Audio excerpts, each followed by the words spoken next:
Feeling pulled toward 10 different interests at once can really make you question yourself.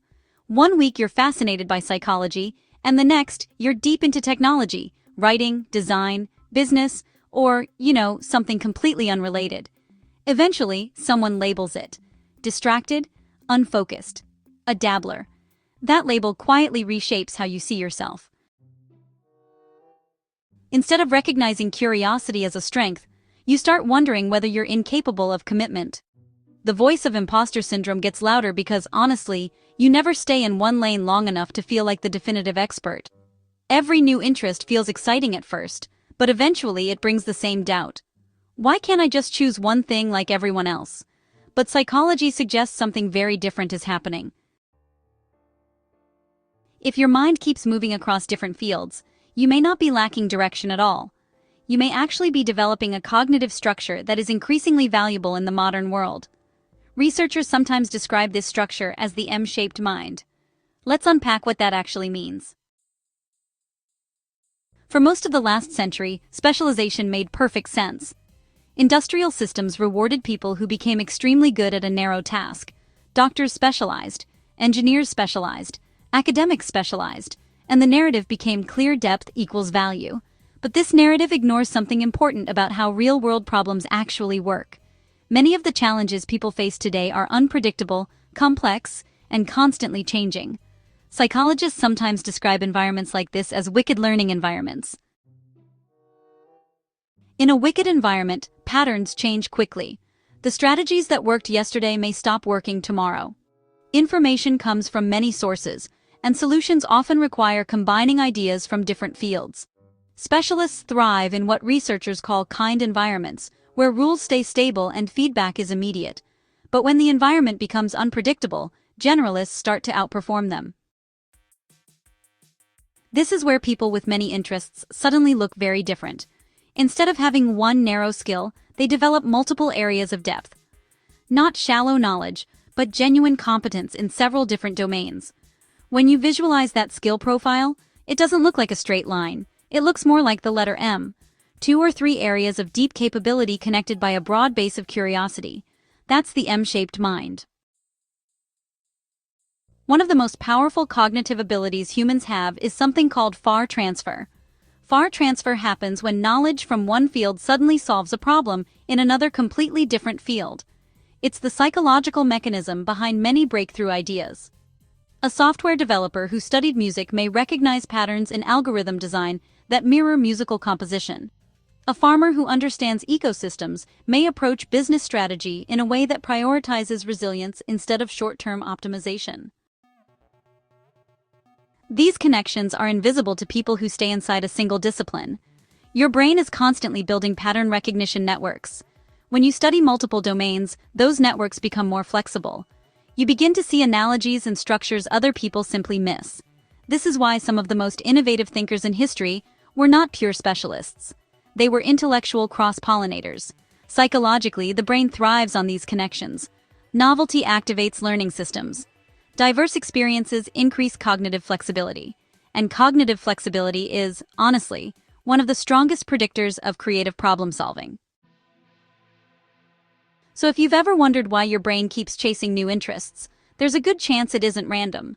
Your mind may simply be wired to build bridges between ideas. From the outside, someone who explores many fields can look inconsistent. But when you look closely, a pattern often appears. People with M-shaped minds tend to practice something psychologists sometimes describe as serial mastery. Instead of trying to master everything at once, they focus deeply on one domain for a period of time. Months, sometimes years. They build real competence. Then eventually their curiosity pulls them toward another field. The previous knowledge doesn't disappear. It becomes part of their cognitive toolkit. Over time, this creates an unusual form of intelligence. Not just expertise in one thing, but the ability to integrate multiple perspectives. Think of someone who studied psychology, then learned marketing, then became interested in technology. Individually, those skills are common. But when combined, they produce a very rare perspective. This is why certain people become exceptional strategists, founders, designers, or researchers. Their advantage is not one single skill. It's the intersection between many. Psychologically, this pattern also prevents a problem that specialists often face later in life: intellectual stagnation. The brain adapts to novelty and challenge. When someone stays in the same domain for too long, learning curves flatten, motivation decreases, curiosity fades. But people who move through different intellectual seasons keep their cognitive systems active. Their minds stay alive. Despite these advantages, people with many interests frequently struggle with self-doubt. The reason is simple. Most systems measure expertise in a single dimension. Job titles, degrees, promotions, and professional identity all assume depth in one field. So if you have 3 areas of competence instead of one dominant identity, you may constantly feel like you're standing slightly outside the system. You're good at many things, but not always the most specialized person in the room. That creates the classic psychological loop of imposter syndrome. You compare yourself to specialists and assume you're somehow less legitimate. But the comparison itself is flawed. You're not competing on the same dimension. The specialist wins on depth in a single domain. The M-shaped thinker wins on synthesis, adaptability, and pattern recognition across domains. Those are different games entirely. Once people understand this, their confidence changes dramatically. Instead of apologizing for their curiosity, they begin to organize it. They start asking better questions. How do my different interests connect? What patterns appear across the things I study? Where do my domains intersect in a way that creates unique insight? Those questions transform scattered curiosity into strategy. There's also a deeper biological argument behind this idea. In nature, systems that rely on a single pathway are fragile. If that pathway fails, the system collapses. But systems with redundancy survive shocks. Biologists call this principle resilience through diversity. Humans evolved with the same logic. Early communities didn't rely on individuals who could do only one thing. Survival depended on people who could adapt to changing conditions, learn new tools, and shift roles when necessary. In other words, having multiple competencies wasn't a distraction. It was insurance. The modern world is beginning to resemble that evolutionary environment again.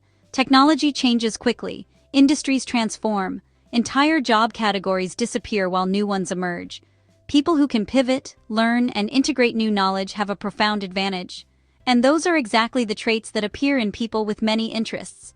So if you've spent years worrying that your curiosity makes you unfocused, you may want to reconsider that assumption. You might not be scattered at all. You might be preparing for a world that rewards exactly the way your mind already works. The real skill is learning how to connect the dots. Having many interests alone is not enough. The real psychological skill is integration. The most successful M-shaped thinkers don't just accumulate knowledge. They actively look for connections. They ask how ideas from one field might challenge assumptions in another. They treat their curiosity like a network instead of a collection of separate hobbies. Over time, this network becomes extremely powerful. It allows you to see solutions earlier than others. It helps you adapt when industries change. And perhaps most importantly, it makes learning itself a lifelong source of meaning rather than just a tool for career advancement. The people who thrive in the future will not necessarily be the ones who know the most about one narrow topic. They will be the ones who can understand many domains and synthesize them into something new. If this way of thinking resonates with you, subscribe to It's All Psychological and share this video with someone whose curiosity never quite fit into a single box. Because understanding the human mind isn't just interesting, it's one of the most powerful advantages a person can develop.